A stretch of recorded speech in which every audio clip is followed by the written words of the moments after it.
चौबा एक छोटे से गाँव भैया हो वह गाँव महान बाबू हो वह गाँव महान जावा का चाचा चाची भैया भाभी बोवन गेहूं या धान अरे भैया हो वह गाँव महान भैया हो वह गाँव महान भैया हो वह गाँव महान अरे चौबा है पटकौली पूमा अरे चकेरा कलवारी अरे तेरा हवे महान अरे भैया हो वह गाँव महान बाबू हो वह गाँव महान जावा के धर्मेंद्र हवे ये सांसद अरे भैया हो वह गाँव महान भैया हो वह गाँव महान चाचा हो वह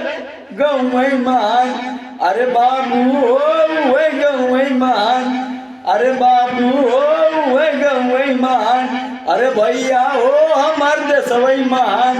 अरे भैया हो हमार देशवई महान।